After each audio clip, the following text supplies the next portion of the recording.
minutes of let go of fear and stop trying to play small or stop playing small. So my name is Simba, and I will guide you through this topic today.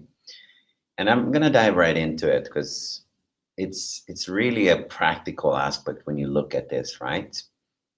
And when we talk about let go of fear, and here at Living with the Spirit, that's the we I say. Like here, we have a retreat center in Chiang Mai, Thailand, where we were specialized with stress, tension, detox, pain, and really to teach people how to have an abundant lifestyle, to get rid of all the blockages and challenges holding them back, right?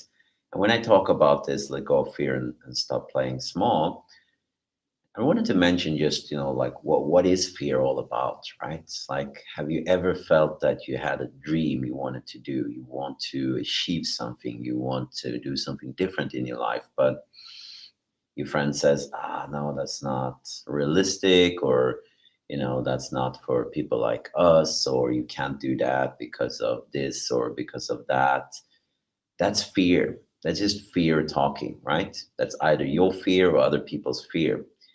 And fear is really a safety mechanism. It's something that is trying to keep us alive, right? But here's the kicker: when you want to do something new that's challenging for you, and you start to feel all of this, maybe your heart is beating faster, or you feel tension in your hands, or antsy feeling, or your breath gets affected, there might actually be an old fear. It might not be suitable to what's going on right now. There might be something that happened in the past. So every time you do something new, you feel uncomfortable, you don't feel safe.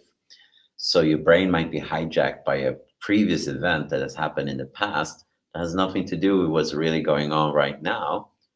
But because we're so primed to thinking that that's related to the events that we have going on right now in our life.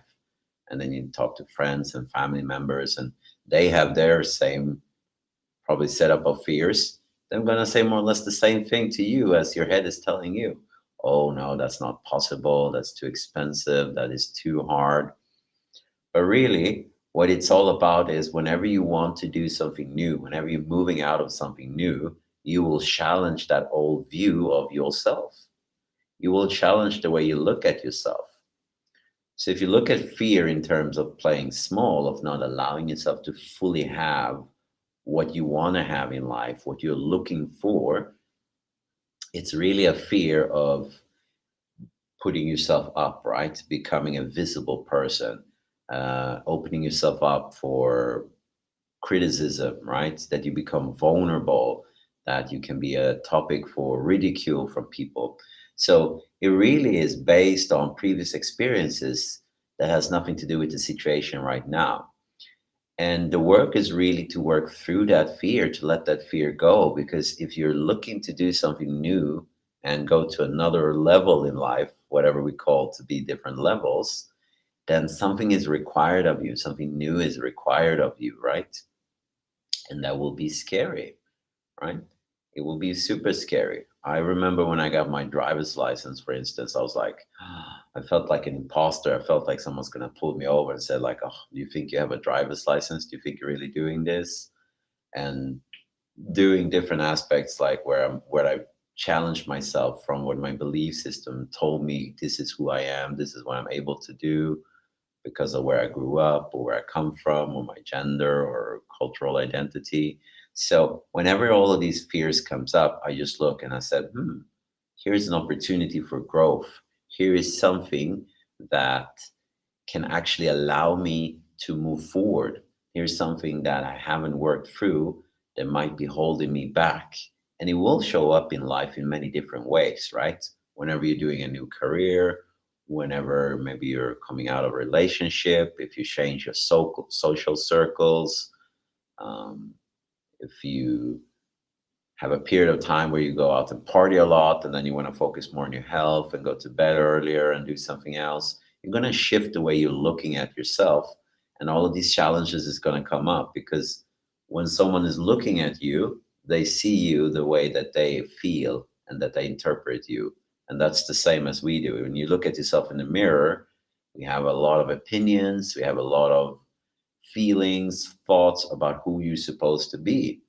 And when you're going to get out of that, when you're going to do something that's require more of you than what you're doing right now, you're going to challenge the view you have of who you are. You're going to challenge you. You're going to challenge the image of you, the vision of you, right? But the image of you is not the real you. It's just how you see you, the way you feel, and allow yourself to accept and grow into becoming something. That's the real you. And when we're holding ourselves back like this, when we're letting fear hold ourselves back from actually doing what we want to do, what comes to us naturally, we can tend to live our whole life like that, right? And maybe you had a plan A. I was going to be an artist. I was going to be, I don't know, something else, right? I'm going to open up a restaurant in Costa Rica and just have people hanging out there all day. Whatever the dream is, right? We usually get hit by the fear. Oh, it's not realistic. It's too expensive. I'm not able to do that. I'm not that kind of person. Oh, that won't be successful. And then we go into our plan B. And that's what I call playing small, right? We play small. I get an education, I get a job, and I start working in a certain place. And that might not be your dream, right? And you kind of hold yourself back from actually fulfilling and becoming the person that you're meant to be, the person that wants to come out, that's really you. And when you're playing small like that, you don't actually get to know yourself. You don't get to know your full potential. You don't get to know your goal. You don't get to know who you truly are. And the kicker is, you don't even show other people who you are. No one actually gets to know the real you. So you're not helping someone else and you're not actually helping yourself. What it does is it holds everyone back. If someone tries to step forward, we send our fear to them and say, you can't do that and that's not good enough. But what really is going on is, I'm afraid of it. I can't do it. And I'm so afraid of it. So even seeing you do it, I'm going to automatically send my fear to you. Maybe not consciously, it usually happens subconsciously. I'm going to send all my fear to this person to hold them back, because just seeing them doing something like that, I have so much fear about it that I can't allow someone to do. But here's the twist, it also works the opposite way around. When you actually go in and when you actually go in and do something, when you actually go in and do fully what you're meant to do and what you feel you want to do, or what is your plan A, your purpose, you're going to create that space for other people to see, wow, that is possible. You can actually go in and do this. And we have all these fears, and there's thousands ways how we can, be a disaster. But this person did it. It's one of us, not a stranger from a far off land. It's one of us from our community, from our family, from our friendship site circle. And this person did that. So by you actually being yourself, you allow other people to shine. You allow other people to grow. You allow other people to come into yourself. So when you really get out of that playing small and let go of the fear, you're actually letting other people shine. You're actually opening up space for other people to shine, to be themselves, to see the full potential where they can reach. And I'm not saying it from a performance based perspective. I'm saying more from a fulfillment perspective. What do I want to fulfill? What do I want to achieve? Where do I want to go? Where's my passion? What's my purpose? What drives me forward? What makes me feel really good and happy and have a lot of joy in life? How can I work through all of these, traumas, limiting belief system, and things that I have in the past, so I can really step in and do what I want to do? I'm not holding myself back all the time, because that is a big stress. Just holding yourself back and not allowing yourself to come into your full potential. That is a big stress on the body, because you know it. You know it's not true. You know it's not you. You know it's not the way you want to live life. And I'm not the one to say who's anyone else going to live life.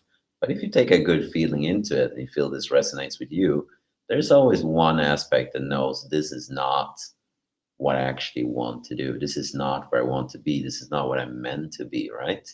And that's just a very honest way of looking at things.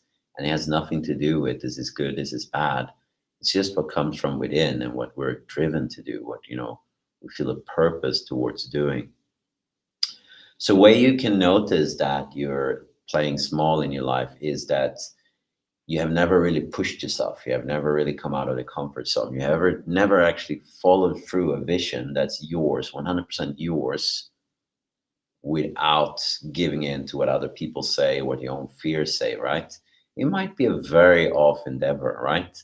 You might have everything stable, a job, finance, and all of this, but you don't feel that's your element. That's not your sense of fulfillment. You want to do something different.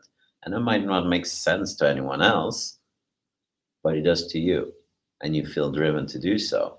And you actually allow yourself to do it. And your life can change in an instant, because that might be the way that we were meant to go, to have all the things that we want to have, that safety, that joy, that vitality, that abundance, that perfect romantic partner, all of the things that a lot of people are looking for in life. We might be able to get it if we actually allow ourselves to fully become who we are. And if we always try to become what we think other people want us to be, and do what we think is safe and what's stable and what you should do and what's a reasonable logic way to go about life and choosing mate and profession and places to live, you might never get to know the real you. You might not actually come in contact with the real you and let it out, and you might not actually show anyone else who you really are. And then you're there and you feel like, wow, this is not what I wanted to do, but now I'm stuck here and I've done this my whole life and I cannot do anything else. It's never too late. It's never too late to start to do something else, but it starts with you. It's like you take the first choice, you make the choices to do something, to grow, to go into a challenge, to learn a new trait, to change, to move to a completely new environment, learn a new language, start a new endeavor, whatever the challenge is for you, but allow it to come from within, right? Not an idea, I should do this. What are you driven to do? What do you want to do? What makes you happy? What gives you a sense of fulfillment? What motivates you to get up out of bed in the morning and not just, take another cup of coffee and push myself up? And those are the things that would allow you to really stop playing small, and they will challenge you. They will make you afraid. But that's the kicker, right? Whatever makes you challenged and makes you afraid just shows you there's growth potential. There's a potential to grow and to step into the full potency of your being, of who you are. And if you want to know more about this, we teach this in our mentorship programs.